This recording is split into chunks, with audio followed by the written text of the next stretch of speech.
If you want to be happy at work, you can still find it, even if what you're doing is not what you want to do. And that secret is finding that pivot.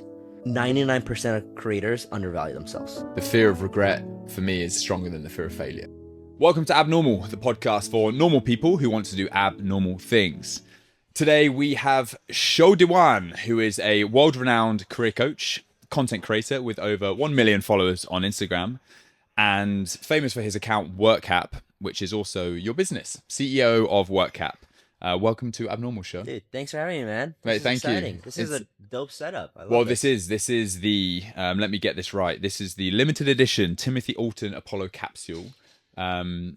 This is if you're those watching on YouTube, we are actually at a remote location. We're at the Executive Center, which is a premium flexible workspace which has 11 centers in Hong Kong, and we're in this kind of funky space pod, which is coincidentally amazingly soundproofed and perfectly set up for podcasts. So here we are.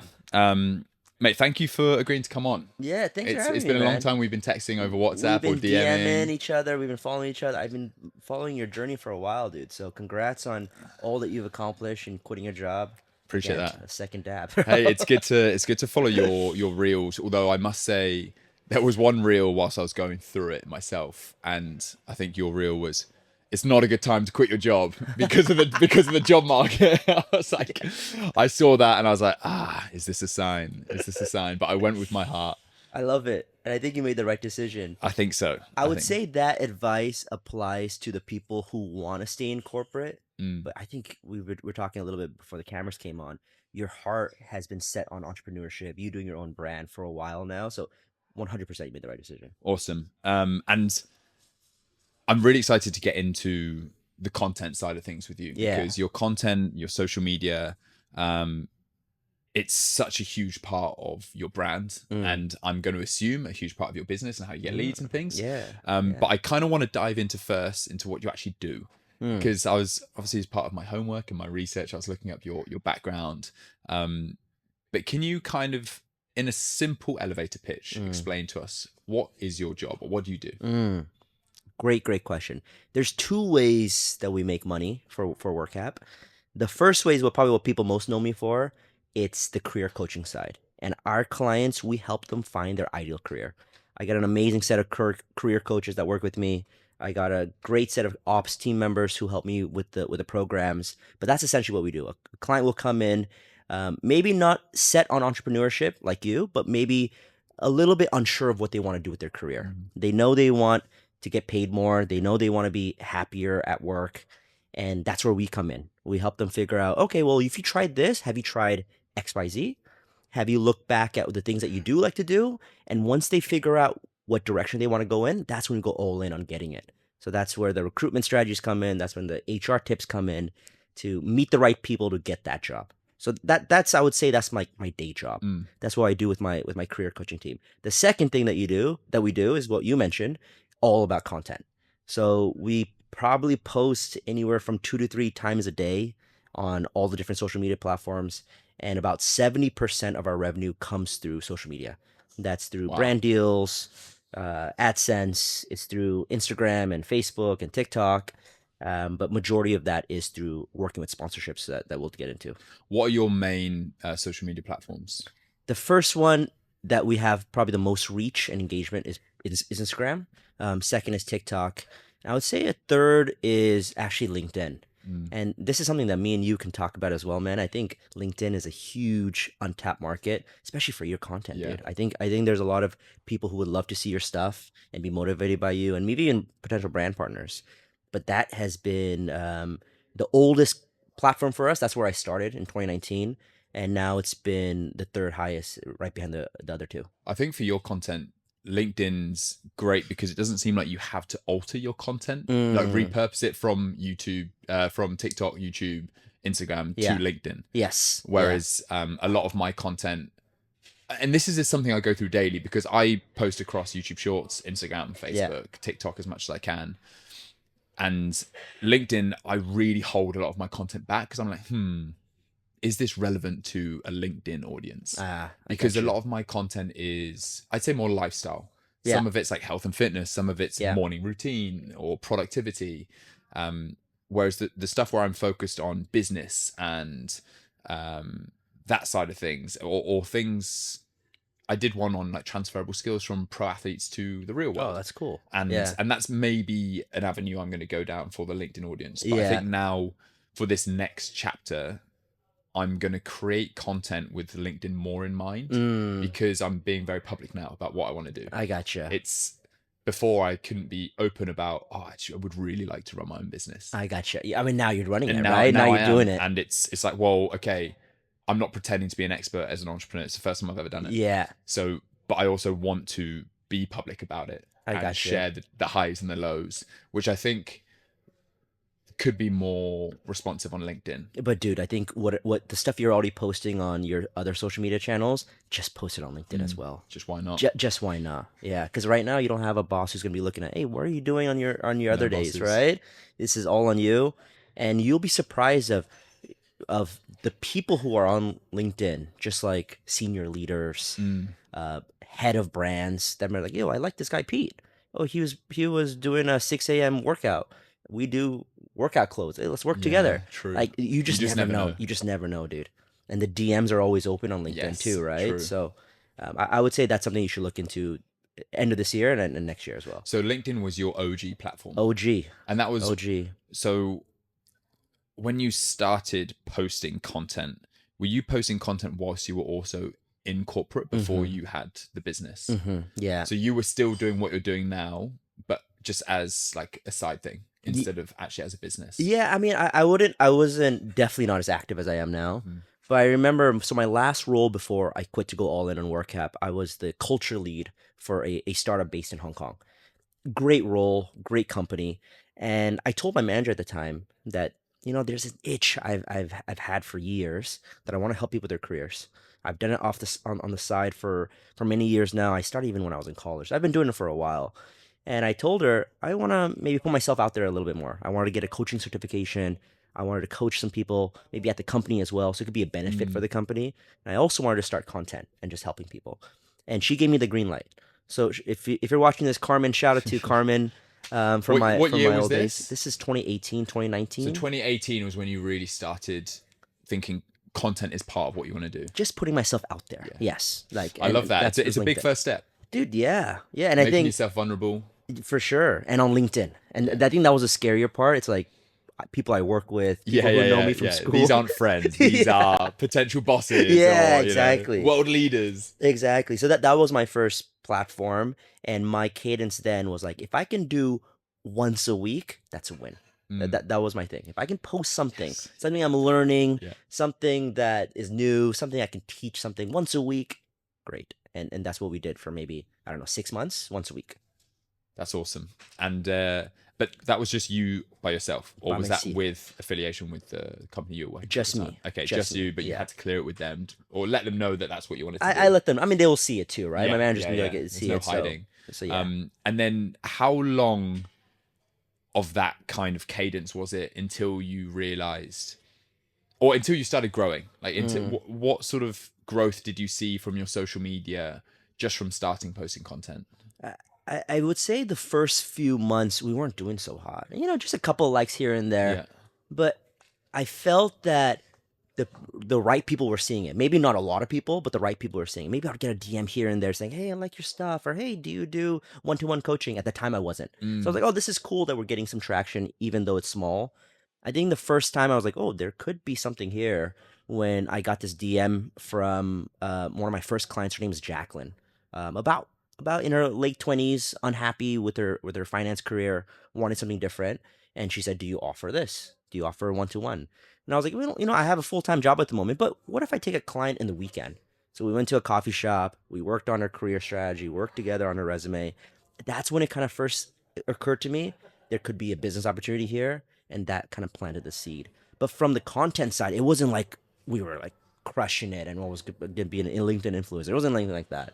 But once I saw, oh, hey, if I post more people will see it. And one of those people might be a paying client. That's when I was trying to put the piece together for this could be a long-term thing that I do for my career. It's cool that almost you didn't know what your outcome was when you first started posting. Yeah. But from the feedback that you're getting from your videos and posts, that's when the ideas start clicking and you're like, oh, actually, maybe this could be a thing. Because you see the demand from the comments you get and from the DMs you get. It's a very interesting way of doing things. And I think that's the beauty of social media as well, because you can put stuff out there and your audience will tell you if it's good or not, or what they think. You know, it's you'll get raw feedback from your audience. And it's always the videos that you think are the best, that you're like, I crushed it, are the ones that don't perform. Right? And it's the opposite. Killer. The ones you spend maybe 5 minutes on, those are the ones that go viral. Just the real, authentic ones. Yeah. Oh man, that should be a lesson. That is. So much time editing. Okay, so I don't want to get too derailed on the content because I want to properly deep dive that later.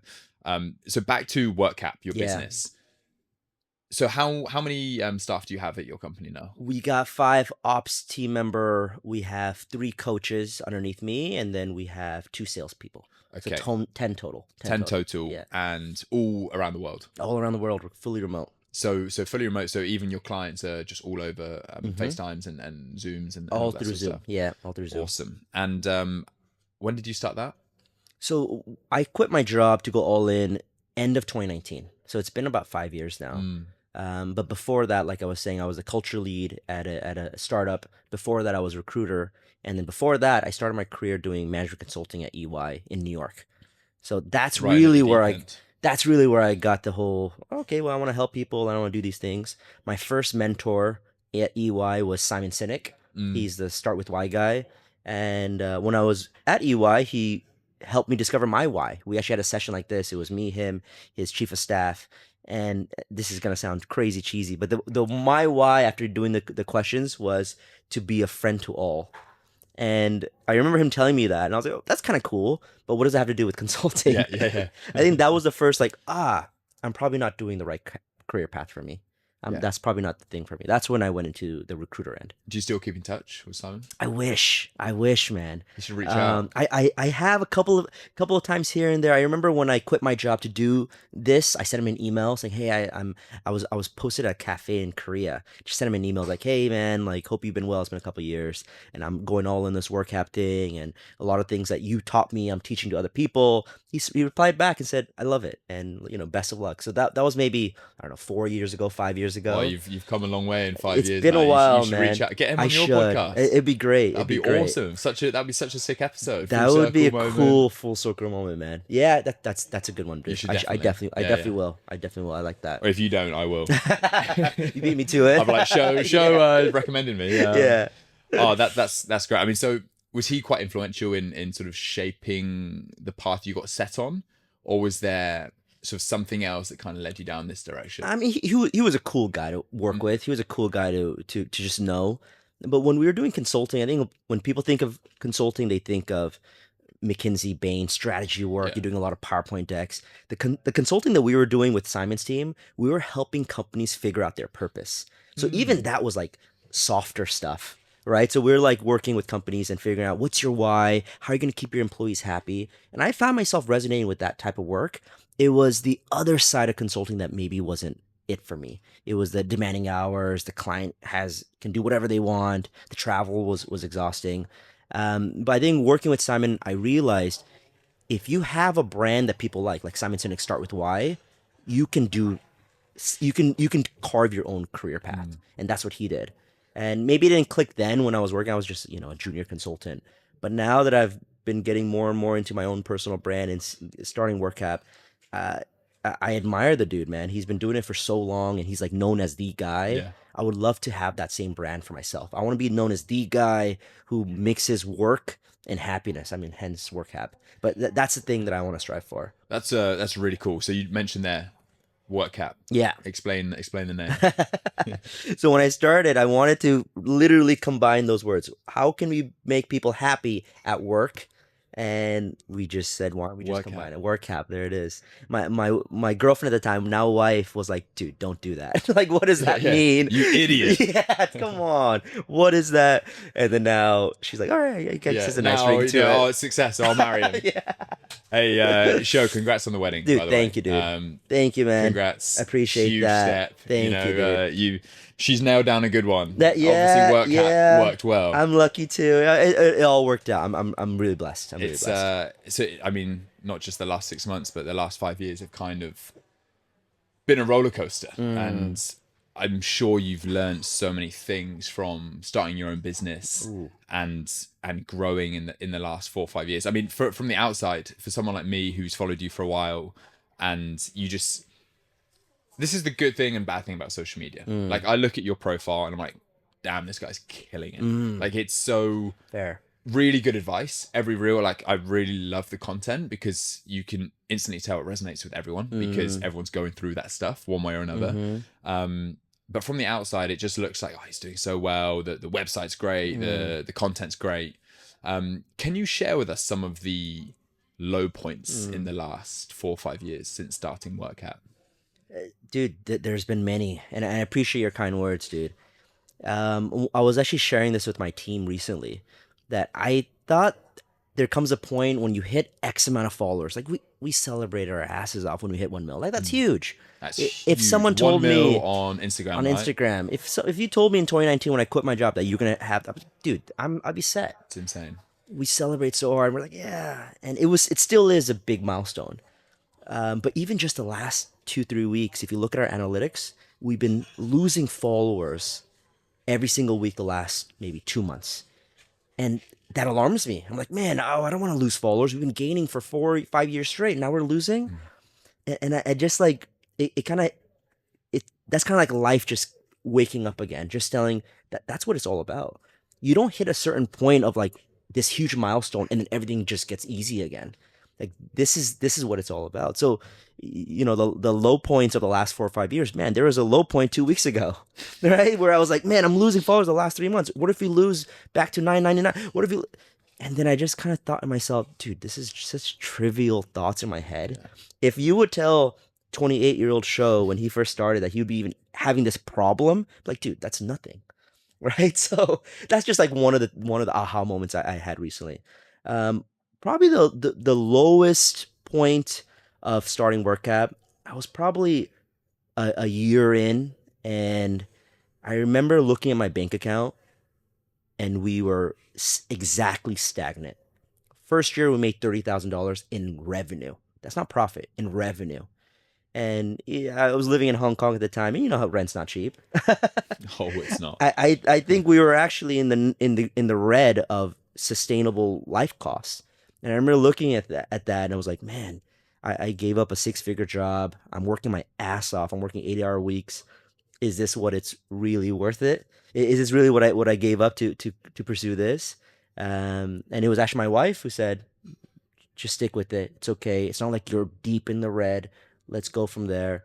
And 30K in revenue went to 70K in revenue our second year. And then third year is the first year that we actually did video. So this is 2021 when TikTok was on its rise. And that's when we're like, oh, now I see it. And that's when we did multiple 6 figures. Wow. Our first year actually hitting that. And then we've been consistent ever since. So it took us really good 3 years pretty much until we saw real progress. And I know you're going through it, man. I think that's what I was mentioning to you. The first 2 years are gonna suck.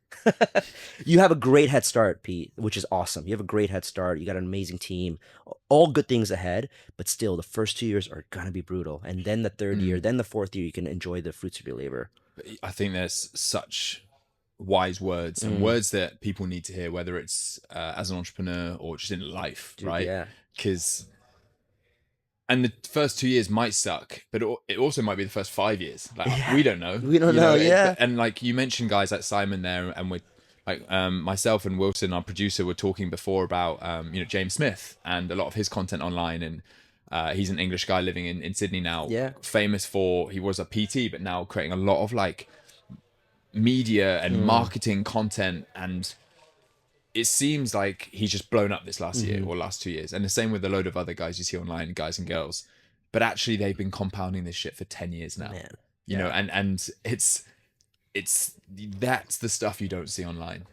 And so when you're saying, yes, it was a like real rough 2 years, like even in the scheme of life, 2 years is it's a short amount of time. It feels long when you're in it, I'm sure. Of course. And even, I mean, I've been 3 weeks now. So Yeah. I've still got a long way to go. Of course. And even in those 3 weeks, there are highs and lows, which I think is the joy and journey of trying to chase your dream and work by yourself or work for yourself. I want to shine a light on like the value of having your wife or someone next to you who believes in you more than almost you believe in yourself sometimes.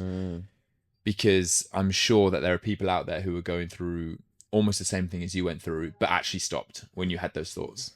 So when you were flatlining at 30K and you're in the red somewhat, most people might have packed it in then because of the fear factor. And as you said, the life is expensive, whether it's Hong Kong, New York, London. It's just expensive, man. It is. You're right. And even for me right now, this is a joint decision from my wife and I. And I would still be doing the same thing if I was single. Yeah. But the reality is I'd just be eating into my savings and I'd have a real short runway. You know, like the reality is it's a joint decision. So I've got someone who's got my back, which is important. It's so key, man. And so share with us more about that and what it's like having someone who's your ride or die by your side. I love that. And it's fitting because it just happened, right? This is 2 weeks ago. This is for anybody, if you're watching this, if you're listening to this and you're going through that hard time that Pete was just describing, I'll share with you something that happened at my wedding that I think put it all together. We were doing our wedding vows. And I think no one tells you how much emotion you'll feel that day. I mean, you just had it yourself, so you know it. I was like, oh, dude, I'm not, I won't get emotional. I wrote out my vows. I know this is gonna be. I'll get emotional seeing my wife walk down.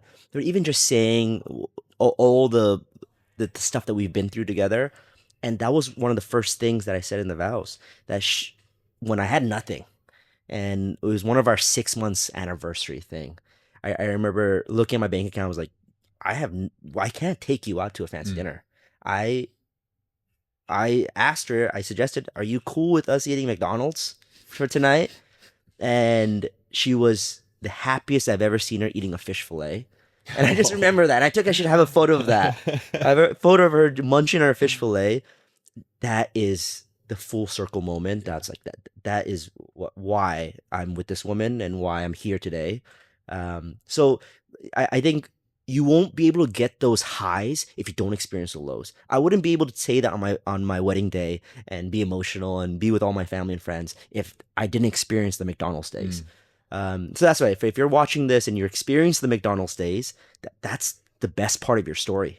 That's actually what you're meant to be going through, because there's going to be a point when instead of McDonald's, maybe you're having caviar, or you're having a ribeye steak, but you'll remember those McDonald's days, and that's going to push you even further for more ribeyes and caviars and all those good things. But it was a really nice cherry on top moment for me and my wife. I mean, they're the things you remember, right? Yeah, for sure. That is the story. Like, that it's is not a story without the lows. Oh, absolutely. It's just like a fairy tale. Absolutely. Yeah, I mean, it's important to remember when you're going through those tough times, in a year's time, in 5 years' time, is this going to be like character building, or is this something we're going to remember and look back on like a lesson or fondly? Yeah. And for me, it's been many different things. When I was a pro athlete, it was injuries, right? It was like 3 years worth of knee surgeries, and you're going through that.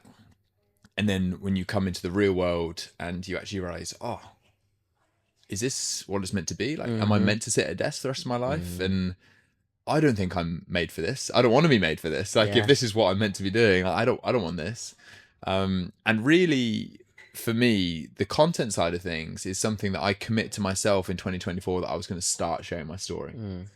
So 1st of January, my wife and I sort of sat down and we sort of reviewed our 2023 and then set out our goals for 2024 together. Were you doing any content in 2023? Nothing. Yeah. Zero. Wow. And I was literally one of those guys that was posting twice a year on Instagram, like a photo. Yeah. Being like, oh, this is where I live, by the way, mum. For mum and dad. Uh-huh. And I was like, I'm super scared because I'm worried what people are going to think.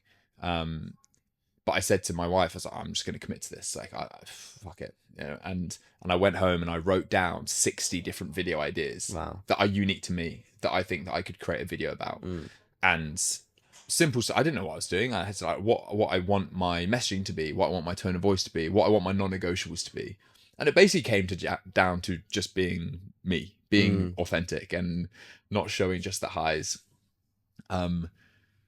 But just doing that and setting the goals with my wife changed things completely. And so doing the content now I feel like I finally found something that I enjoy almost as much as I did playing pro sport. That's cool. Which it's taken me 4.5 years though to think about that and find something and almost stumble into it. And now it's part of my daily life is documenting these things and connecting with an audience.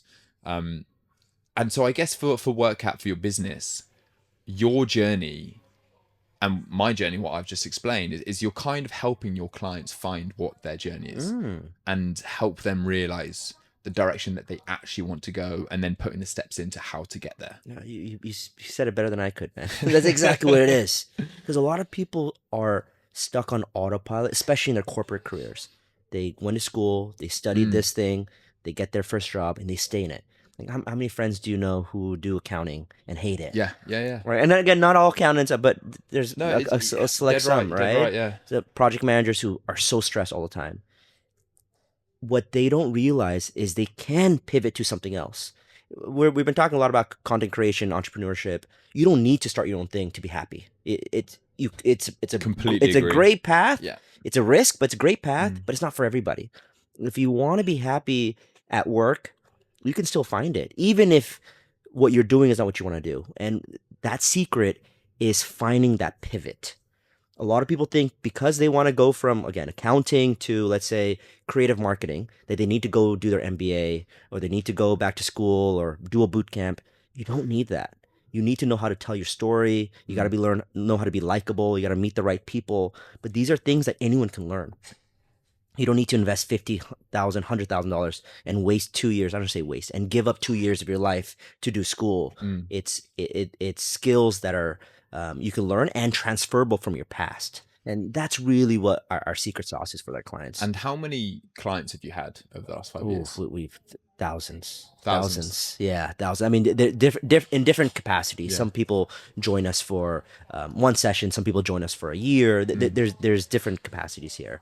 But we have a program called Get Hired Academy, and we do a few hundreds of that every year, where they work with me and my coaches, and our guarantee is we will work with you until you land your ideal career. Wow. And you touched on one thing there that I want to talk about, which is college or university, what we call it in the UK. Okay, so my experience at uni. I went to uni in the UK. I studied for 3 years, business economics. I got my degree, but I also got into £50,000 worth of debt. Yeah. And I can confidently say that I haven't used my degree once since leaving. And I wouldn't say that that's not a knock on my university. I love my university. I had a great time there.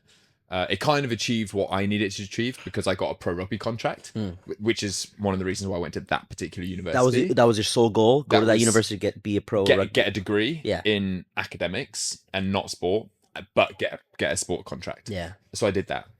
However, then when I retired from rugby, I still had this £50,000 debt. Yeah. And the more I go on and I grow up, and sort of my wife and I think about having kids and how I would react if my kids wanted to go to university or didn't want to go to university, or advice I would give to younger friends. Yeah. The more I think I'm not sure about the value that you would get from university anymore, unless you're going to do like medicine, engineering, careers that you need the study for.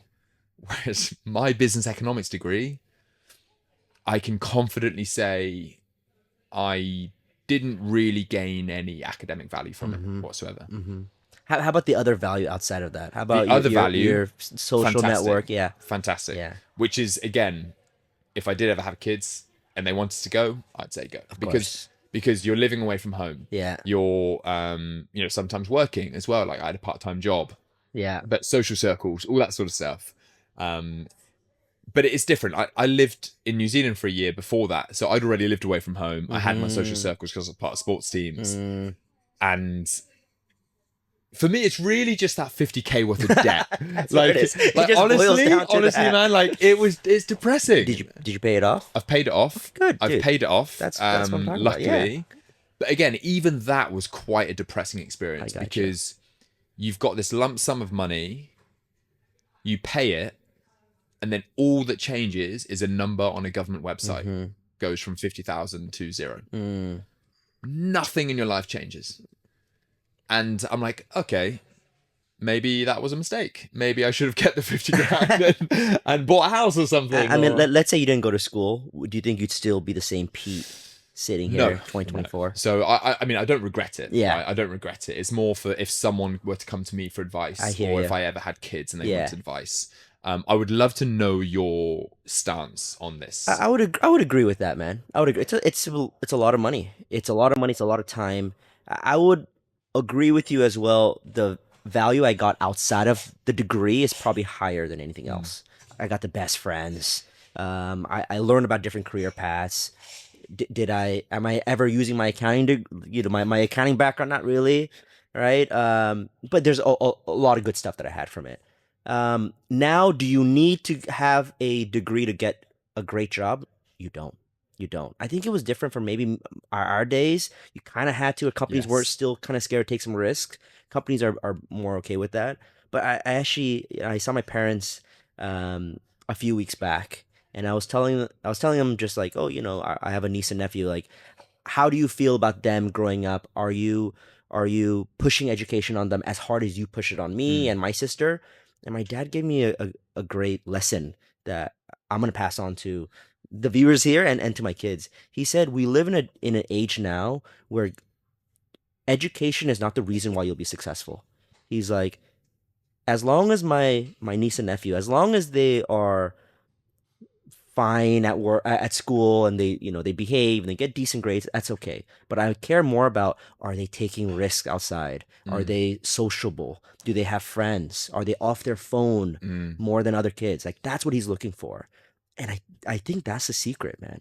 To be successful in this day and age, you got to have the extra stuff outside of the things that you can just learn in a book. And this goes for entrepreneurship or finding a new job. People want to work with people they like. It just end of the day. I wouldn't have said yes to this if I didn't like you. We never met before, but you can feel vibe, right? Vibe, right, yeah. You can feel through the DMs. You can feel the content. I wouldn't meet up today if I was like, yeah, I think Pete's okay. Pete's a great dude, so I'm here today. And there's the seal of approval. And that's what it is, man. It's like people want to work with people they like, that they vibe with. I'm all about passing the vibe test. And that won't change, will it? Like, even with everyone saying AI is going to replace jobs and like more and more stuff's getting automated, people still connect with people. Dude, it's a people game. And I sound like such an old guy saying that because like I sound like my dad, it's Dude, all about people. It's all about who you know, it's not what you know. But the older I get, I think that's true. And especially in some cities around the world, and as you say, reaching out to people, actually connecting. Dude. It's all who you know. It's absolutely right. Well, not just who you know, how you make them feel. Yes. And are you willing to put yourself out there to get to know someone? We texted on IG first, got my WhatsApp, DM there. But if none of us sent that first message, we wouldn't be here today. Yeah. So you got to put yourself out there. You got to put yourself. You got to take that shot, man. And I say that just to I have a few DMs and things because when I put content out about living in Hong Kong or living in a city, and getting a job, I get a lot of messages like, "Oh, how did you go about that?" Yeah. And honestly, I'm happy enough to say that I've got no shame. I've got no shame in asking people. Like, I don't mind DMing the CEO of a company to ask if he wants to go for a coffee or a beer. Yeah. Likely going to get completely ignored, or he or she is not even going to see it. But in my head, I'm thinking, how many times is that CEO getting a message from like basically an intern asking to go for a beer? And I'm like, maybe I stand out that way, And so I used to get so many rejections, especially when I was in the phase of trying to grow my network in Hong Kong to actually look for something that I wanted to do, because I was coming from pro sports. I had no idea what I wanted to do. Did you know people in Hong Kong before moving here? No. Okay. But I'll preface that by saying I did join a rugby team. Okay. So I got signed, which then brought me over to Hong Kong. So as soon as I landed, I was part of this rugby team. You had friends, which is a network. Straight away. Yeah. So I'm extremely fortunate, and that's what I think is a huge beauty of sports teams. Because you are instantly connected, not just with your elite first team, but the old boys network. Yeah, And that's definitely. really where the connections happen, Yeah. right? It's not just your performance group. It's the boys that have been here 20 years, 25 Yeah. years. But again, it's putting yourself out there to connect with these people, because I don't know those guys. I don't know the guys that have been here 25 years. And through that, it was tiring. It was arduous. It was like having another full-time job, trying to get a job. But so many coffees, so many beers, so many like spreadsheets documenting who I was meeting, need to follow up. But opportunities came off the back of it. Yeah. From not being afraid to put myself out there and experience a lot of rejection. And so I think that's just such an important thing for people to remember, because the constant fear of failure, and I'll be the first to admit, I'm always consciously aware of failing, but it's not enough at this stage for me to stop me from doing it. The fear of regret for me is stronger than the fear of failure at this point in my life. And I think you've gotten rejected so many times. Now, what's another rejection going to do to you? You've experienced it. That same goes for me. I've gotten rejected so many times. Now it's like I'm willing to take my shot. But I think for a lot of people, it's getting that first couple rejections under their belt. That's what they really got to aim for. In any industry, man. One of my best friends in the world, he went to Harvard, the smartest dude. He's now trying to break into Hollywood and be a comedy writer. And it's all who you know. It's all who you know, man. He's a little bit more introverted and a little bit more to himself. So him taking that challenge, man, I got all the kudos in the world for him. But it's him getting rejected a lot. And I think he's been doing it for 5 years. He just got his big break. Wow. He just got a big break. 5 years. For 5 years. He's been writing. He's the funniest dude in the world, but he just did it because he didn't stop. Yeah. He just stuck with it, got Relentless. rejected, and somebody picked up his script and they love his shit. And now he's going to be writing for a Hollywood TV show. It's crazy, man. But because he didn't quit. So that's it. And so how much of that messaging do you talk to with your clients? Because I'm sure that you can coach them all the best stuff in the world, but they're going to experience rejection and failure. Dude, you're so spot on. I think a lot of people see my stuff and you're like, you're a tactics guy, which I am. I know how to work the recruiter. I know how to negotiate, which we should talk about in a bit. How to get the best deal. That's my bread and butter. I've been doing this for my entire career. I'm very confident in myself that I will at least shoot my shot for a good offer for myself or for anybody. But what people don't see is how do you coach somebody when they are down? Because they are going to be down. They are going to get rejected. Man, I wish there was like a magic line I could say like chin up and it worked. Yeah. It's not like that, Proper right? sports team terms. You can like hit them on the ass. Next time, buddy. It's just not like that, man. You kind of gotta sulk a little bit. I had a client who DM'd me. She's been interviewing for the last 3-4 months. She got to the final round, and this is a top tier. She's been wanting this, and it didn't work out. And she's like, "How do I move on, knowing that there will be another opportunity exactly like that one?" And I told her, "I don't know if there will be another one, but we gotta hope. Like that's just what it is. We just gotta have optimism. We just gotta have hope. Take that L, sulk in it. It's okay to be sad because it's a sad moment." But we'll pick ourselves up. We'll go back in there. We'll start to meet more people, and I'm sure something else will come up. We'll even forget about this opportunity because it's happened to me. It's happened to everybody. So it's there's no way around the mental game, man. It's almost like life coaching, man. Like Workhap. Yeah, because you're going to see people at some of the most vulnerable times. Absolutely, man. Absolutely. I love the tactics stuff of it, but the reality is you can't just do the tactics. Yeah. You have to know that you are the right candidate for the role. You have to know that I can do the job because people can see through people. It's right. It's like when you meet somebody and you're like, oh, I know this guy doesn't really believe who he is. It's an instant turnoff. It's like, I don't want to meet with this person. But someone comes in like, oh, this is the person I see, and this is their brand matches who they are, and there they are. Like, dude, I can tell from your energy that this is who you are, dude. Right? This is what you do. It's all a facade. It's all social media. As soon as the camera's turned off, you're like, hey, get off. I'm like, right, see you, Sho. Mate, tactics. Let's talk tactics. Let's talk tactics, yeah. So when we're talking tactics, are you talking about like how to smash an interview, how to leverage a pay raise, how to get the job? Dude, all of that, man. I mean, I think from the tactics that you use for a pay raise, you can use those tactics to negotiate your wedding. And we can talk, man, I just had my wedding, right? I just had my wedding. I know you had your wedding. Dude, there's so many things that you can do, dude.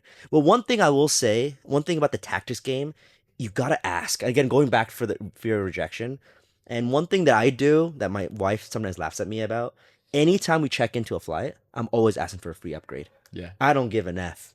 I don't even care if we in a budget airline and we're at the last seat, printing out the tickets. I'll ask, any chance there's a room for 2 complimentary upgrades? Is that any chance? It's that. Is that? It's that. It's like any chance. I'm not being arrogant. I'm not demanding it. Just like any chance. And sometimes they're like, oh, there is, but there's not compliment you. But 1 out of 25 times, they're like, you know what? Yeah, there is. And you get that upgrade or you get something. And that's just how it's been my entire life. I wouldn't say career, my entire life. That things just work out because I ask. So going back to tactics, one thing that I would love to impart on you, man, as you're starting this new content journey, Please. right? Brands have more budget than you think and than they say. And I've learned this the hard way of saying yes to a $5,000 deal when it was really $25,000. And I've learned it the other way where I negotiated for 60 when they really had 30 and I lost it out on that too. I've gone both ways. But my lesson that I've learned from negotiating hundreds of times with brands, as always, at the same with the job offer, you always want to ask upfront, right? What's the budget you have for this role? What are the deliverables that you're looking for this? And usually you'll play the dance of like, no, you tell me, But the best brands will tell you, well, we have a max budget around here. I did a big deal for 2 videos, 3 videos for 48,000, which is fantastic. Fantastic. Who's that with? Are you allowed to say? I probably shouldn't say. Okay, fair enough, probably shouldn't say with the brand. We can talk Yeah. off camera. I'll DM them. I make a referral right there. And great offer. In my head, I'm like, dude, that's fantastic. That's great, right? But as you know, in negotiation, you can always, I should just say always, you can always work that up. So I told him, great offer, looking forward to this opportunity. I think it's going to be a great fit. So that's a key right there, guys. You have to make them feel good about their offer. You can't be like, I'm just in it for the money. This is a great offer. You're doing great things. I'd love to be part of this. That's when the but comes in. But my usual rate for a video is anywhere from 30 to 40K. And we're doing 2 videos here. In addition to you list out the deliverables. Anyway, we can get this up to 70. Right? So what am I doing here, guys? They had a baseline first offer of 48. And I'm saying, well, based off of the circumstances, my usual rate is at 70. But I'm still happy to give you a discount if you're saying... I would say I'm at 70, but I'm flexible here. Yeah, okay. I would say I'm flexible. Maybe don't use the D word yet. Right? But I'm flexible here. I'm learning. Because you're a brand that I really admire, and I think it could be a great partnership. And this actually, true story happened. They said, I hear you. Because of this, we'll bump it up to 60. Wow. So an extra 12K right there. Just by asking in the right way. Yeah. And maybe 12K is not a lot to a lot of people, which is fine, right? Hey, I take it. I take it now. Just quit my job, man. Come on. Which is it's a great sum for our team, and hey, look, I can I can do some more things, right? And that's just one company. That's just one brand.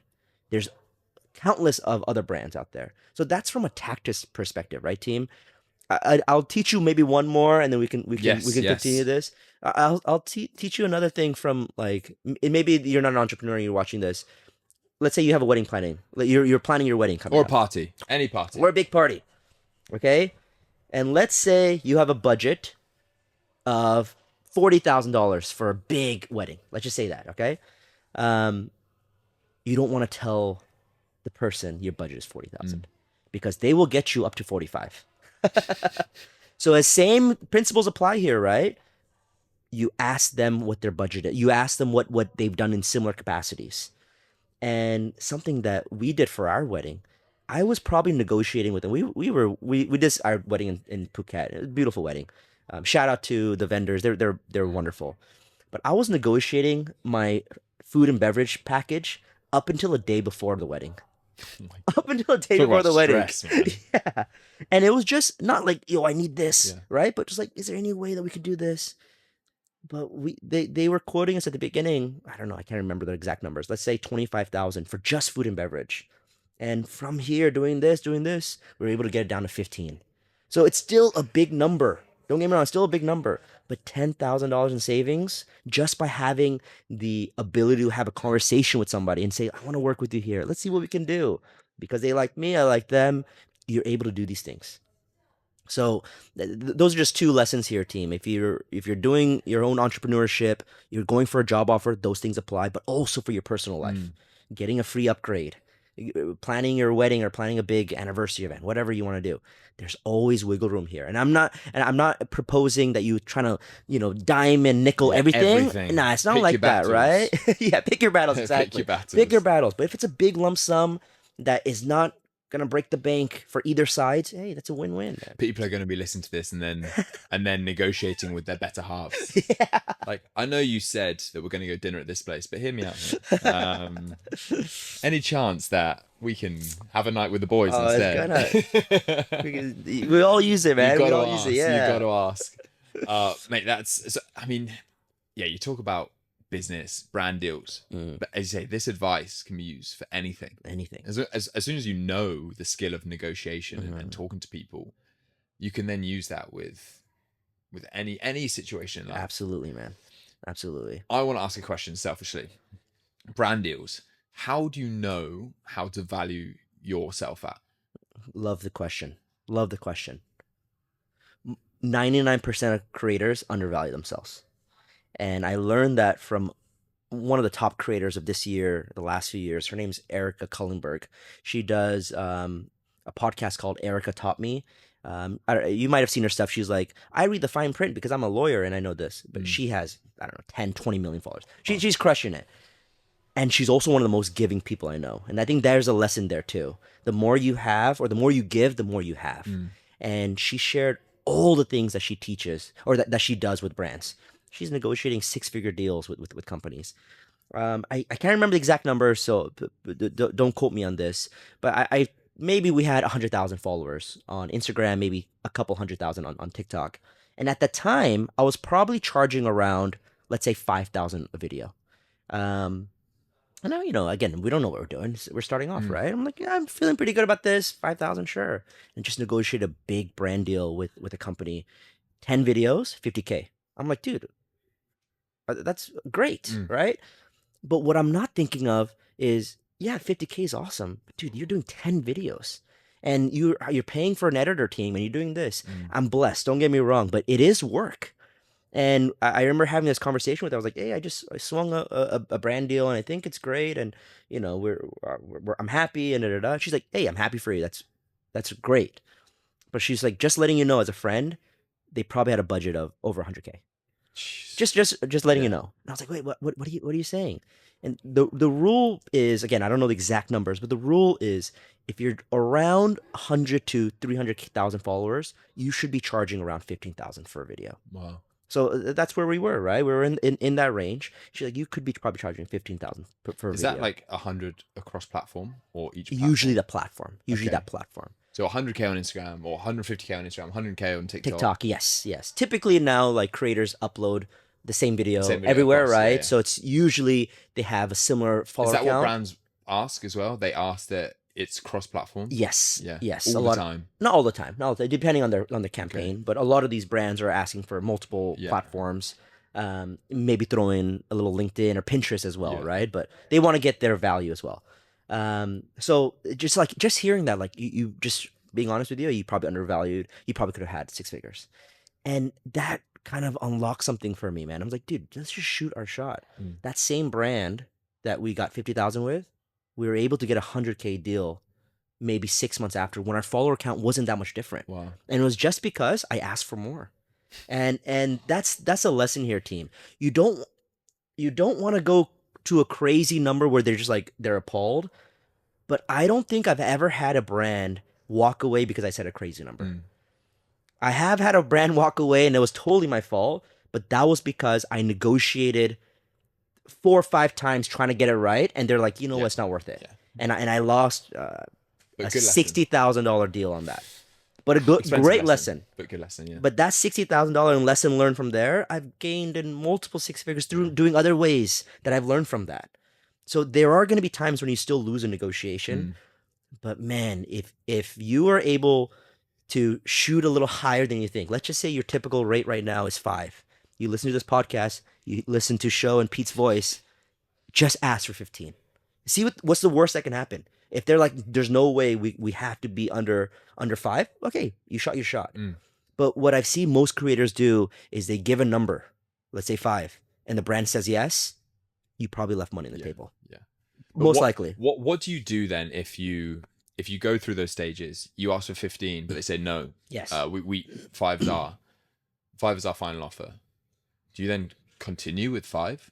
Or like do you have a minimum that you... That's totally up to you where you stand with your business, right?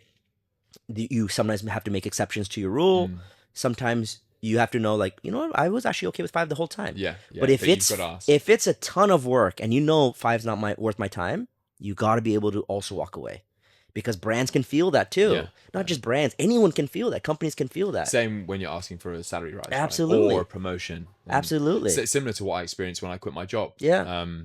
When I went into those talks, I wasn't asking for promotion. I wasn't asking for a pay raise. Sure. But every day I was going to work having these difficult conversations, and I was willing to walk away that day. Like, I was willing to hand in my notice that day, that very day. If it came down to it and the conversations derailed, which I made sure they didn't, I was very calm at all times. This is when you're quitting your job? Yeah, or in like the weeks before. I see. When we were having these difficult conversations about many things. Sure. But you know, I sort of said to my wife at home, like, are we okay? Are you okay if I quit my job today? Yeah. Because I've got these meetings, I've got these conversations that I'm having. Yeah. And if I'm not willing to do that, if we're not willing to do that, it's gonna shape my conversations differently. Yes. Because if I'm not willing to pull that ultimate trigger, well, then I've got no power in this. I've got no leeway, no room for negotiation. So I guess it's the same with everything, right? When you're doing the brand deals, Absolutely. when you're working to try and get a promotion, to get a pay raise, and not that you have to quit or get paid, but it's like, there is an alternative that you've got to be willing to do. And I just to play devil's advocate, the brands have it too. Right? So they are also talking to not just you, they're talking to other creators too. So they also have that up their sleeve. Well, if you're going to be 15, we have 3 other creators who are going to be 5. Fair enough. Right? Yeah. And you have to be willing to accept that. But what you need to know is, I'm Pete, or I'm Sho, I'm whoever I am. And I know you want to work with me, and this is what I'll bring to the table. If you didn't want to work with me and you want to work with the creators, why didn't you go there? Right? So you gotta know both sides. And the same thing for them. They're like, well, we are XYZ brand, and I know you want to work with us. Yeah. It's all of it. So you're not gonna win 100%. You're just not. We don't win 100%. The best in the game don't win 100%. But you will win more than you think, because you'll have these conversations. And then when you're talking to these brands, I know money's one thing. Yeah. But what else do you base it off? Do you work with brands that you like and want to work with? Absolutely. All the time. Man, the one thing you have as a creator is you have your reputation and you have your brand. That's why I'm asking this question, right? Because when I'm talking to brands at the moment, and I'm not afraid of doing brand deals, because I do brand deals now. Yeah. But as I was saying off camera, the brands I work with now are brands that I was working for before I even posted content, you know? So that's a win-win, man. It's stuff that I would be buying anyway. So I'm more than happy working with them. And I don't want to work with brands that I'm not actually aligned with. Yeah. And that's kind of, you know, like, yes, this content thing's great, and you build up your following, and the money could come in, and then your lights, you know, your eyes light up, and oh shit, okay, yeah, I could use the money right now. I haven't been paid in a month. Christmas is coming up. It's expensive. But then it's finding the line, right? That's your reputation. That's your brand. You can't go back from that. You've worked hard to build up your audience to this point, and they trust you. Absolutely. So for you, is there ever been a time where the numbers just so big that you felt like you couldn't say no? Or has every brand deal that you've done, you've gone through those internal checks and be like, no, I'm happy to sort of put my name to this? Great question, dude. That's a great question. There's never been a brand where, like, I really don't want to take it, but the lump sum is so high that I have to. I've never felt there. I would say most of the brands that I work with, I admire, I respect. Do I use? Maybe not always, but I know that they do good work. there might have been a couple times where I don't know too much of this brand. I do my own research and I say, I think it's a good name to put yourself next to, right? But one thing I know everyone has a short term memory, but remember the whole FTX thing, right? And Wow. they took a huge tumble and lost a lot of people's money. Maybe I shouldn't say their names out loud. Big time celebrities, big time A-list Yeah, influencers I were remember. tied to that company, and I don't think it was a great look. I They don't think got it's great. dragged through the mud They with got it dragged, yeah. And big maybe time. people forget now, and it's all good. But I just think you have to stand by your videos, right? For the most part. Um, so if there's a company that you totally don't align with, and it's just not for you, I would say stay away. But Mm. I don't think you're gonna have that problem. But I'm sure you've had some emails, or you're gonna have some emails from this hot new AI company, or this Yeah. like new tech startup coming out of a random country, and they're like, we'll pay you this. Is it worth it for that quick buck? I don't think so. Yeah. Your brand is too valuable. Yeah. I completely agree. And I think as soon as you do one, I've been very clear with all my content that I'm trying to just be myself. Yeah, And because in my head, again, I'm very new to the game, I'm no expert by any means. But in my head, life becomes a lot easier if you're always just yourself. yeah, You don't have to apologize for anything. You don't have to try and pretend. You don't have to waste energy thinking about what you were like or what you should be mm, like on camera or anything like that. So when I want to keep that. So any proposal that I've had through from brands, and like you get content briefs, right? And I read them and I'm like, oh, that's not me. That mm-hmm, doesn't sound like me. yeah, But the brand is something that I like. It's something that I use every day or would use cool, every day. cool. So I'm like, okay, I'm open to it and I would love to work with the brand. Are you okay if I put it in more my style? Because I don't want to be like, this is gonna change your life, Yeah, yeah. take one of these every day. I'm like, oh, that's just, And how do they respond to that yeah, typically? they're pretty open They're open to because it. Yeah, ultimately, again, this is something that I need to change yeah. because I still see myself as new to this and Mm, not non-expert. mm. They see you as the expert They see as because expert. you're the Yeah, content creator, right? yeah. So actually, they're very astute to your feedback Mm, because you know what works best for your audience and what resonates better. yeah. Which again, I'm still learning. Like Totally hear you. I can't confidently say that I could go away tonight and put a video together and I'm like, right, there's the hook, there's Mm, this. I know how to get this audience engaged. I'm like, I'm still trying stuff out. mm-hmm, Like I'm still really learning. mm. But in the brand's eyes, you're the expert in the You are, content side, yeah. right? You are the expert. Um, so it's just knowing your value, I suppose. You're right, and like you said, Mike, most brands, if they're good brands and they have a good marketing team, they're willing to hear your ideas. Mm, You're like, that's a great idea, and we haven't thought about that, mm, right? They're pitching you their idea because they think that's like going to save you time mm, and energy because we'll do the work for you. But if you actually go back and say, well, you know what, let's work on together on this script. yeah. Well, one thing I'll say to you, P, as you start your new journey, other people watching this as they start their new journey, one thing I've learned is you kind of have to step into that person who you want to become. So to completely understand where you're like, I'm new to this and I've just started. They see you as the expert. You'll start to see you see yourself as the expert. Mm, And the more I've tried to do that myself, that's when everything else has kind of risen. We've gotten featured in more publications, more brands have more budget now. All of a sudden, it's like when you step into like, dude, this is what I do, and I help people, and this is like I create content. I think it unlocks some things for me. mm. So So now owning it a bit more. owning it, Yeah. dude, owning it. And I think now when I meet people, I I create content. I also coach and I help people, but I'm a content creator, and I would love. I think that's a step for you. It's like I'm a content creator, and I know how to create cinematic videos, and I do daily life. Mm, Like that's when you make that little switch. It's a little subtle thing, and then that's when brands will even want you even more. yeah. I've seen So it's yeah, it's like fake it till you make it, a, isn't it? a little It's bit, a and again, little bit, it's yeah, something that it's these lessons that I had in my sports days, in my yeah. athlete days, and like before I play a rugby game, for example, when I'm really playing in a big game, I knew that I wasn't the best player on the pitch, Oh right? yeah. I Oh, knew I because was gonna go the other way where no, you're like, I knew I was a shit. but I knew that I wasn't because there were players there that were playing for their country every week and had been doing it for years, and I was the new Fair. guy. Okay, fair. But I'd go into the bathroom before a game, look in the mirror, And I tell myself, you're the best player on this pitch. Hell yeah. They can't touch you. Hell yeah. That's what it but is, that's dude. like, That's what it I is. knew that I wasn't, right? Of course. But it's like false confidence. Of course. Giving yourself that confidence to be like, you are the shit, man. Like you can do this. They can't touch you. You're going to have the best game of your life. Yeah. And I'm taking these lessons into my new life and being like, okay, this is scary. Yeah. I'm definitely not as comfortable as I was on a rugby pitch, but yeah. You know, like you can do this. You can do this, and that's not just me. That's anyone. That's anyone doing anything abnormal in their lives. You can do it. There's you can list out all the things that you think are stopping you. Most of them are just made up, like timing, money, family, or work, some shit going on at work, and it's like too busy. I'm like, come on, man. If Elon Musk can put men on Mars and build electric cars, like, I'm pretty sure we can find time to go exercise for half an hour a day. But I think this is all lessons, right? On your social content,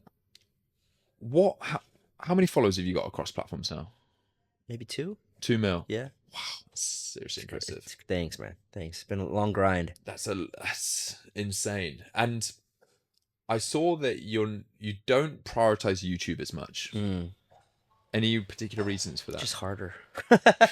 you know the game. I know. You know it's how hard. You know how tough it is. I got you are a one-man show, which is awesome. You're editing, you're producing. I got a team of 5 who are fantastic editors, fantastic marketing people, and it's still tough because at the end of the day, I still got to be there, set up and talk and do what I do, right? You're still the blocker. I'm the bottleneck. And even before this, man, I had a on my calendar, shoot your YouTube video. And I set up my camera, I'm all, looking nice. I got my background. Camera dies on me. Okay, switch out battery. Second time it dies on me. And that's when I'm like, the universe has spoken. No YouTube video this week. It's not the day. And that's just an excuse. It's just an excuse. But it's tough, man. It's tough. So I have found that I am at my best at short form, but there's always room for improvement with the long form stuff and short form stuff. But that is the focus for next year. I love what you're doing, man. I love what you and Wilson are doing, meeting interesting people, having conversations that go beyond your typical daily content. Like we're not talking about working out and your daily life, right? We're talking about entrepreneurship and negotiation. I love that, man. Well, I'm talking to you because I'm trying to pick your brains. I love that. Because I love that. I mean, I'm obviously selfishly doing it for myself, but I assume that if I'm having these questions, a lot of other people have these questions as well. 100%. Especially if 2 million people are following you, you're onto something. The content-wise, how far in advance do you actually plan out your content? Because your cadence is so high in posting. For me, again, hands up, I will plan some videos or ideas that I've got. I wake up in the middle of the night, like, that's a good idea. I want to do that. Write it down. Yeah. But I'm not like, I haven't edited my 7 videos for the next 7 days, and sometimes I will literally wake up and be like, I'm going to do this video today and just think of it and like film a routine or day in the life or something like that. How many are you shooting and posting a week? Probably 3 reels on average, I'd say. Okay. I want to get into more like carousels because I think you can tell a story on carousel and then have like maybe a CTA at the end. Cool. But again, great call with the CTA. Some of them are really off the cuff videos, like routine videos. Yeah. I kind of pre-recorded some last weekend or 2 weekends ago of me talking into a mic, talking about topics that I'm confident about. But it's a very different style to what I normally talk about. So one of them was why you should move to Hong Kong or why I moved to Hong Kong. Another one is transferable skills from athletes to corporates. Another one is tips on finding work in Hong Kong. Love it. Basically networking and a few other tips, right? Yeah. And so, but I filmed these style of ones and I'm thinking, I haven't posted them. I've posted one. I haven't posted them. Oh, you have them though? You have them in your bank? I've got them. Okay. Because I'm like, do I want to post them? Are my audience, is this the content that they want? Because I'm not sure if it is. I'm not sure if that's what they follow me for, and maybe my messages is quite mixed. Yeah. Because some are like health and fitness, some are routine and productivity, and then some are, I don't know, just being international and I love that you're asking this, man. It's great. It's real mix, right? And so So how much? Oh, but yours is very clear because Mm. you're Workhap, right? Mm-hmm. That is your thing.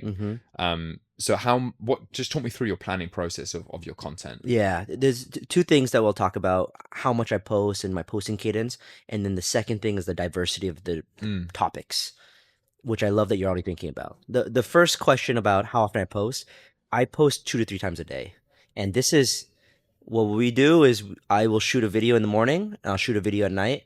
Typically, I'm posting one or two of those, and I have one in the back already. mm, So like I have a back of one or two that I shot maybe this yesterday, the week before, or the week of, that I have in my back. But in the morning I'm posting, at night I'm posting, in the morning I'm posting, at night I'm posting. When we've done the analytics of looking back, what determines how much reach and followers you get, quantity is the king. right. There's nothing that beats quantity. Where are you at right now? 60, 70K? 63K. Amazing. If you up your 3 to 5, or I would recommend you 7, I would recommend it a daily, you're going to see that number rise. Mm, And again, numbers aren't everything, right? But if that is a goal of yours to increase your audience, it's a quantity game. You got to increase how much you post, and that kind of goes into the next question of the topics and the mm, diversity. Something I wish I did when I was starting off, or earlier days, is diversify a little bit more. Because there will come a point when you're like, dude, how many work videos am I gonna do? yeah. How many day in the life videos are gonna do? Like there's gonna come a point when you feel that, and you're gonna wish like, oh, I wish I talked about entrepreneurship a little bit earlier, or I wish I talked about fitness and getting healthy a little earlier. So do it now, dude. Mm, Do it now. And I don't like the thought that you have that maybe my audience won't like it. Some won't, some will, mm, and that's just what it is. New people will also be like, oh, that's kind of cool. And that's what we're trying to do now. Introduce a couple more different topics: entrepreneurship, how to be a creator, how to negotiate brand mm, deals. It's still under the work umbrella. It's not, it's not going to be like anything crazy, but that's something that a little bit of like I wish I did. I could have yeah. done, and we're doing it now. So diversity isn't necessarily a bad No, thing no, in not at all, content. man. Not at all.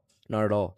I just even saw another creator who has hundreds of thousand followers. He's a great creator, and his punchline is that he does like pickup lines. He like just pickup lines like this is a pickup line, and he just did a video. I just saw this morning of him ranting how none of the other videos that he does now hit because everyone knows him as a pickup guy, Yeah.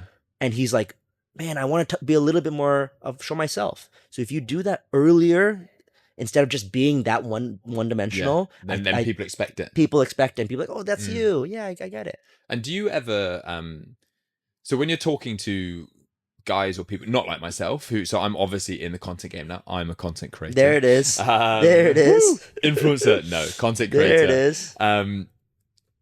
Do you what advice do you give to people out there who were like me in 2023 who don't post? Post. What is the importance of people posting content online about their lives? There's just an untapped opportunities out there, man. Making money, building your brand, writing a book in the future, just being known, if that's what you want.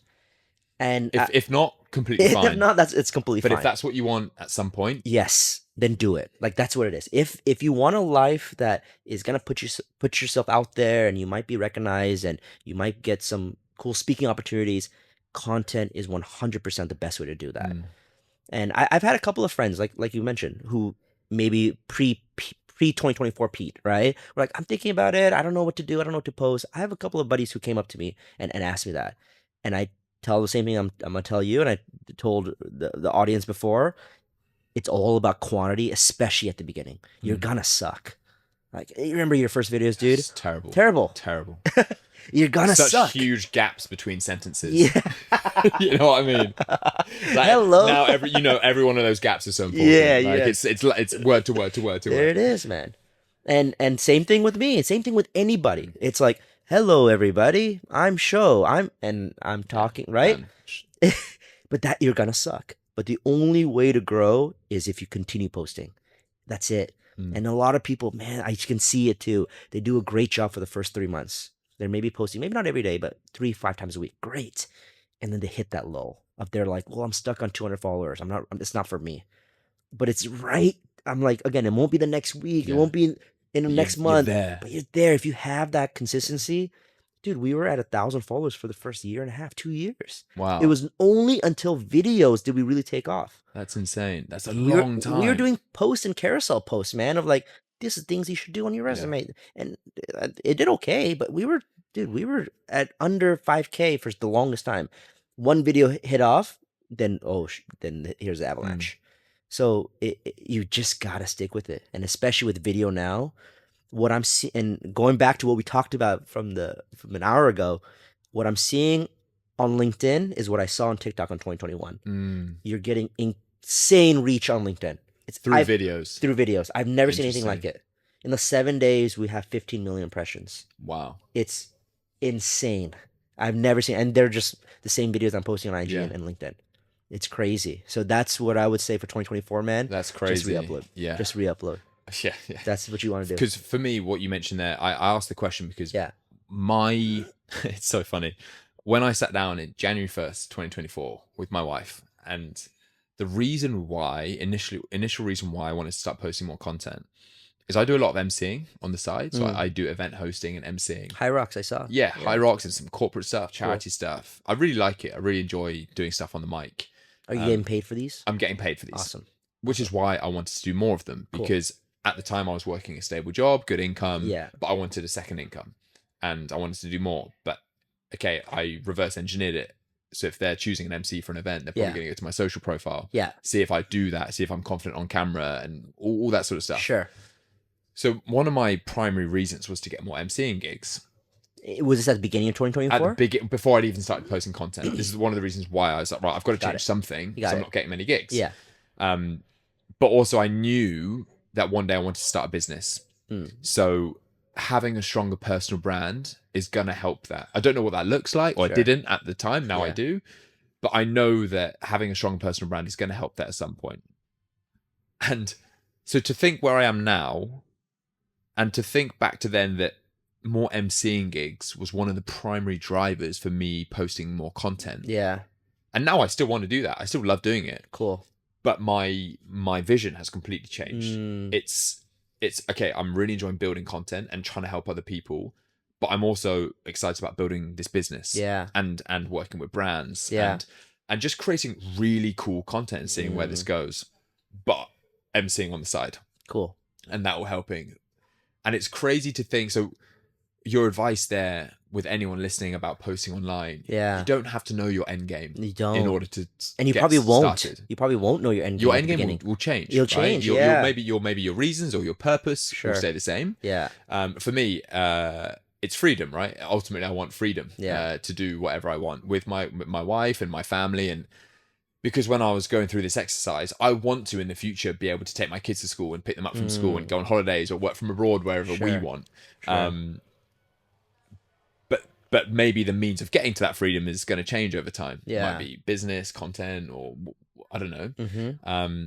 But for those people listening, the importance of sharing and content, if that's the channel you want to go down, cannot be understated. Yep. You're absolutely right, man. Where do you stand with your MC aspirations? Do you still want to do that? I still want to do it. Yeah, for sure. I still really, really enjoy it. And, I love that. And it's also, I mean, talking money here. It's at this stage of my career. Yeah, it's good bang for your buck for hours invested in the work. Cool. You don't have to prep beforehand. Yeah, you turn up for a few hours. You do a great job. Yeah, you work with the people, make sure they're happy, and then you get paid. So it's. You like it, you feel good. Like it. Yeah, it's good for building your profile as well. Yeah. It's good for meeting people at these events as well. True. But also at this stage of my business, of my journey, it's not like I'm getting consistent income. Right? I've just started. So anything like that I can do is a no-brainer for me at this point. So that's why I would say it's even more important to post on LinkedIn now, man. Yeah. And I would say even for your LinkedIn headline, it's going to be like corporate speaker, MC / host, right? So like people know you for that's what I've got now. I've got like MC, entrepreneur, content creator, and I've just launched my personal website as well, which has all these services listed on. Fantastic. Again, I'm testing things, right? Yes, which is good. But it's good, right? But it's all... I feel like such an egomaniac when I'm doing stuff like this because it's all about me. You know, everything's about me. And my website is petelaverick.com. And I'm like, dude, you don't need another ego trip, man. Like it's but at the same time, my life is about me, and it is my personal brand, just like it's your personal brand. Like you are Workhap, that is your Instagram tag. That's your company name. Do you think that your business Workhap could survive without you? Ooh, another hard hitting one, man. That's ultimate goal. Yeah. Ultimate goal is that Workhap is a top tier, number one career coaching company in the world. And it's not Sho's career coaching company. And that's something that I talk with my team all day about, is how can we do that? How can we take Sho out? And it's a work in progress. Yeah. Work in progress. I I think mean, that it's still new, right? Like it's still, it's been around for a few years now, but I think that's where hiring amazing coaches who work with me, that's key. Giving the clients the same exact client experience with or without Sho, that's really the goal here. I want to be known as, for my own coaching business, I want to be known as the guest speaker that comes in once a month and can still give you great value, but I'm not the day-to-day guy. And that's what we're working towards. It's a lot easier said than done, man. It's like you got to put in a lot of time, a lot of energy into building up your team to do that, but that's the next big challenge for us. Yeah, it's a great challenge to have. Right? If you can get to that stage, well, then first of all, that frees you up. Absolutely, to do more things, more content, more whatever, more content to build another business, or the inputs that you do have are only valuable inputs. Yes, you don't want to have to do the day-to-day stuff. That's the but goal. I asked the question because it's a struggle that a lot of businesses have, right? The founder is the business. The business is the founder. You take the founder out, then it's like, well, what is the business? And I know from your recent interview with Simon that you might be doing a apparel or tech company, right? Yes. That's going to be that thing too. It's like, how can this be not just Pete's company, but a company that Pete works with or for, whatever, right? And I'm lucky in that sense because it's actually my friend and I are partners in this business, and we're very good at different things, which is great. And almost the long-term plan is that, but the short-term, our go-to-market strategy is events. So we've got time, but events I feel like are more tangible. People, and it's good for brand awareness. It's good to go to market, hence go to market strategy. But that's definitely something, well, hopefully something that we'll go through is, right, how can we exit, or how can we not be the day-to-day, and how far along are you with this idea? Well, we're actually 70%. Well, 80? The idea, we've got it. We've like legal structures all set up and everything. We're looking to do our first event end of Q1, start of Q2 next year. So we're at the stage now. It's still just us two. Is he working, or he's working on kind of his own company at the moment anyway. So no full-time job he has. No. Both. So he's very flexible. I'm also obviously very flexible. The goal for me is to go into full-time that, right? And I think the content and personal branding stuff just piles into the same thing, because then the company becomes the content. Like it's building in public, right? Just word of advice, man. Just working with friends can be a little can be tough, right? I'm sure other people have told you that before. I learned from my own experience that can be a little bit tricky. It can be a little bit tricky. I think that's why we've tried to sort of get the legal bits done early and get the framework laid out. Love it. And just like that understanding, if things aren't going right, that what is the exit plan? And just like both of you knowing that. Good advice, and you hear it a lot, right? Okay, I mean, I could talk for hours, honestly, man, but good stuff. I'm almost forgetting that the cameras are here because I'm almost getting coached, right? This is my free consultation. This is my free consultation. This is good stuff, man. But where do you see, like, what's your plan for Workhap? In like, what's the long-term goal for Workhap? We got a book coming up that I'm working on, which is going to be cool. I want to hire more and do more things with the coaching side. But if I could just do one thing every single day and I'll be happy, if I could just do content all day, that's my thing, man. If there's a way to free me from other stuff and I could shoot 10 videos a day and I could just help people online. Someone who has a great business that I really admire is Ramit Sethi. He's the I Will Teach You to Be Rich guy. He has a nice podcast studio like this where he talks to couples, he talks to people about their finances. That could be something that we do, is that I help people every single day and we film content off of that. But that's kind of where I'm thinking, man. I'd love to be where Simon Sinek's at, and fly around and give some talks and things you like need that. to do that episode. You need to reach out to him again. I gotta do that. I gotta do that. But 100%. That'd be an awesome episode. it would be great, man. It'd be a great one to kick off your first guest. That would be awesome. As well. Yeah, it's great. And what do you like for yourself? Yeah. What do you see where do you see yourself in the next 10 years? Oh, that's a good one, dude. I am loving where I am now. I will say that. I'm loving life. I'm loving my network. I'm loving the people around me. It's great. If I could give more to the people around me, that would be the biggest win. I think as I've gotten wealthier and we've made good money the last few years, I have found myself, the more I give, the more it comes back. And 10 years from now, I would love to do that in 100x scale. And I don't know what that looks like yet, but I still have the post-wedding glow. Like, that was as you'll say, the best day ever, right? Why do we have to wait for a wedding to bring everyone together? There's an entrepreneur, Sarah Blakely. She's the founder of Spanx, and she does this one thing every year. She has 10 of her best girlfriends, and she flies them out to somewhere. Epic. Everything paid for a weekend, and just gets away and does that. Why can't I do that? I can do that. And it doesn't have to just be for 10 of us. Why can't it be for everybody that I love? And we just get away, and everything's paid for, and they just have a best time. Like, why not? Unreal. That's what I want to do, man. I want to give more. I want to get more. All of it.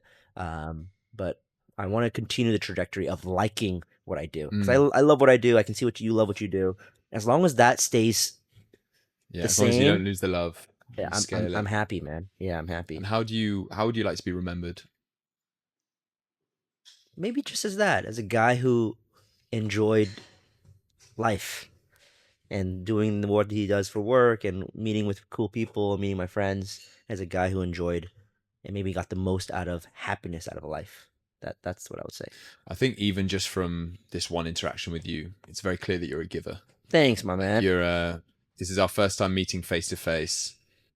And as you can tell from the chat, it's me asking a lot of questions.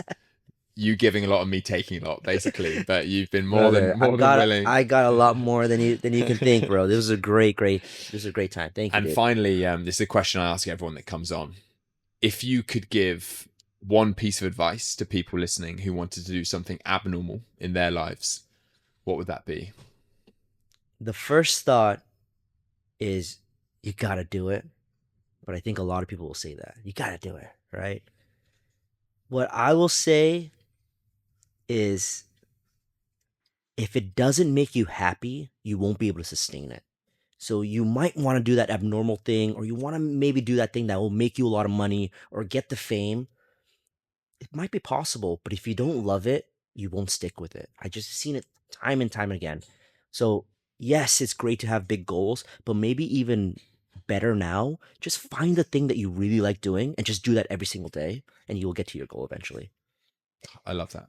Absolutely love that. Dude, very resonates. Thanks so with me, much. Man. Thank you, Sho, for coming on. So really good. Appreciate it. Such a good so chat, good, dude. Cool venue, dude. This is dope. I'm gonna try and come back here again. Dope. This is sick. Dude, really, mate, legend. That was awesome, man. And let's catch up again. Yes, let's do that. Good luck with your podcast as well. Enjoy your travels south. Sri Lanka. Sri Lanka for Christmas. That's awesome. Have a good Christmas, man. Yeah, and, bro. Yeah, we'll catch up again soon. I'm following, and I'm going to stay tuned. Thank you, brother. And I'm going to take your advice and implement it in my own life. Love it. Let's do it. And you watch 2020. Today I'm going to post 3 times on LinkedIn. Dude, we'll catch up in 2025. I'm like, dude, there we go, baby. Legend. Thanks, bro. Appreciate it. Thank you. Dude, great time. Thank you for listening to this episode of the Abnormal Podcast. If you enjoyed it, please subscribe and give us a 5-star review on whatever podcast platform you are listening to on right now, as it really goes a long way to growing the show. Thank you, and see you in the next one.